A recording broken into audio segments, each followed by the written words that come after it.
5h, 7h, Eva Rock. Voici pour les titres de ce lundi 22 avril. Et ce lundi est également la journée internationale de la terre nourricière. Une journée organisée sous l'égide de l'ONU pour rappeler l'importance de la terre et de son écosystème dans notre cadre de vie et notre alimentation. Bonjour Fanny Agostini. Bonjour Eva. Vous êtes la présentatrice de Thalassa, entre autres, sur France 3. Et si vous êtes avec nous ce matin, c'est parce que vous avez décidé de fonder avec votre mari Henri Landès une ONG pour reconnecter les citadins à la terre. Elle s'appelle Landestini, cette ONG. Pourquoi ce nom ? Ça veut dire quoi ? Alors Landestini, Landestini, si on le prononce un petit peu plus à l'italienne, à l'italienne, à l'américaine, je ne sais pas. Retour à la terre, return to the land, land qui veut dire terre et destiny, destinée. On doit effectivement se reconnecter à la terre. Toutes et tous, pas seulement les citadins. On peut très bien être éloigné de la matière lorsque l'on est aussi dans un milieu un petit peu plus rural. Voilà, on pense que l'on est tous à un point de déphasage assez important avec ce qui nous permet de vivre et d'exister. Donc Landestini aussi, qui est la fusion de nos deux noms. Henri Landès et mon nom de famille est Agostini. Alors moi j'ai un petit peu perdu dans l'affaire, j'ai gardé que le Tini. Mais bon, voilà, ça marche aussi. C'est un changement de vie pour vous parce que vous allez vous installer en Auvergne. Alors avant de comprendre exactement ce que vous allez faire en Auvergne, pourquoi avoir choisi cette région de France ? Alors c'est un endroit où j'ai grandi, je suis puy-de-Dômoise bourboulienne et là on s'installe en Haute-Loire, donc le département du dessous.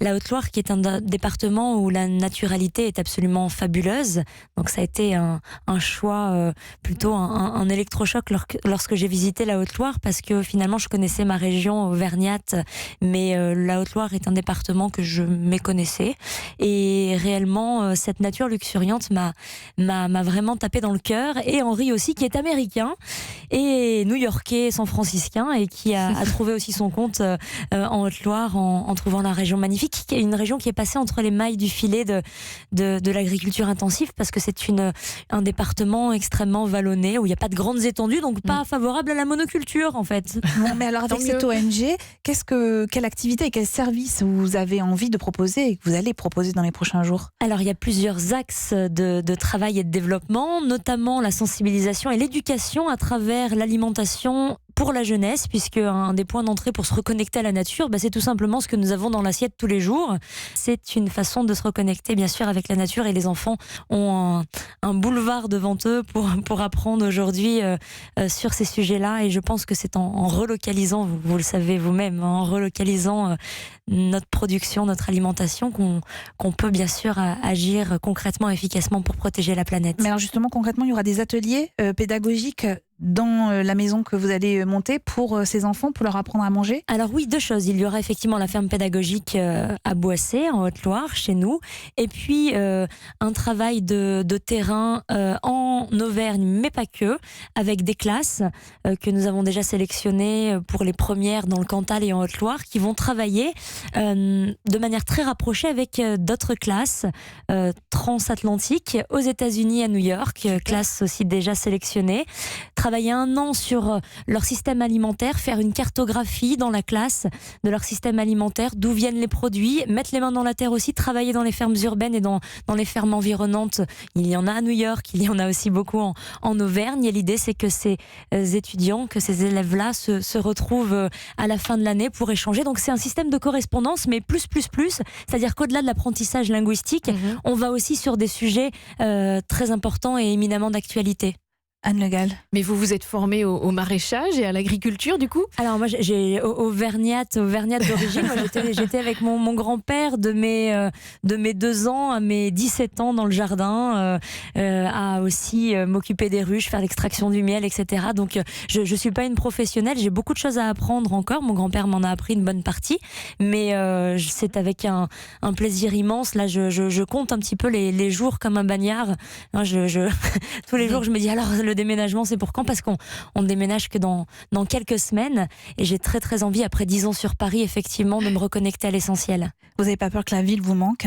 Alors je reviendrai de temps en temps à Paris, évidemment, je garde quand même ce lien. Un petit shoot de bitume effectivement, et de pollution. Et de télé peut-être. Ça me fera peut-être pas de mal, et comme j'ai encore des activités audiovisuelles professionnelles sur Paris, il est important que je revienne de temps en temps, mais globalement ça devient une envie pressante, urgente. Je me dis que j'ai vécu à contre-nature pendant 10 ans. Alors bien sûr, je ne fais pas la critique en tout point de la vie, de l'urbanité, mais il y a quand même quelque chose d'assez aride en ville, en tout cas dans les grandes villes. L'énergie passe pas, l'énergie tellurique, j'entends.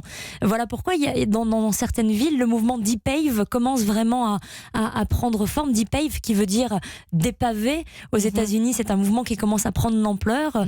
Les citoyens et même les maires eux-mêmes qui débétonnent, qui arrachent les pavés pour bien sûr laisser respirer la terre en ville, parce qu'elle existe. Finalement, quand on se rend compte que la terre existe en ville, c'est lorsqu'on fait des tranchées pour faire des travaux. Et bien alors justement, parce que tout le monde n'a pas la possibilité d'aller se mettre au vert ou d'avoir un jardin et avoir quand même envie d'être connecté à la terre, quand on habite en ville, comment on fait? Est-ce que vous auriez un ou deux petits trucs pour nos auditeurs qui sont urbains et qui ont envie de vous suivre dans cette voie? Mais il y a déjà un point, voilà, je voudrais insister là-dessus, l'alimentation. On a des petits maraîchers partout qui font les choses dans les règles de l'art, production locale, bio, de saison. Et très sincèrement, voilà, lorsqu'on se reconnecte avec une alimentation dont on connaît la source, et on a déjà un rapport avec la nature qui est autre. Anne? Alors on précise aussi que pour soutenir votre ONG financièrement, on peut adopter des arbres ou des animaux. Oui. Alors, c'est un système de dons que vous pouvez faire et défiscaliser, je le précise parce que c'est important, à 66%. Et donc, oui, on a fait une petite grille, effectivement, à partir d'un certain montant, on peut adopter un arbre. Planter un arbre, c'est aussi un geste fort. C'est Hubert Reeves qui disait je plante des arbres puisqu'ils seront plus tard dans 100, 200, 300 ans. Ils plantent même des séquoias, ce seront plus tard mes représentants sur Terre. Alors, les axes aussi de travail de la Fondation, c'est la création d'emplois dans le domaine de la préservation du vivant.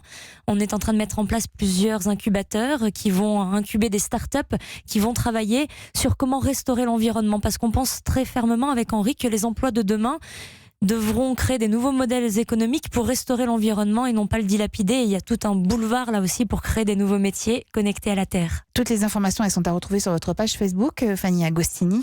Un lieu magnifique où on aura, je pense, envie d'aller vous voir. Mais je vous attends. Voilà, une ferme pédagogique où seront enseignés la permaculture, la préservation de la biodiversité, du climat, la lutte contre le gaspillage alimentaire, le zéro déchet, l'alimentation durable, enfin que des thèmes qui nous concernent tous. Merci beaucoup d'être passé par ce micro ce matin, Fanny Agostini. Merci et beaucoup. Bon courage dans cette nouvelle mission.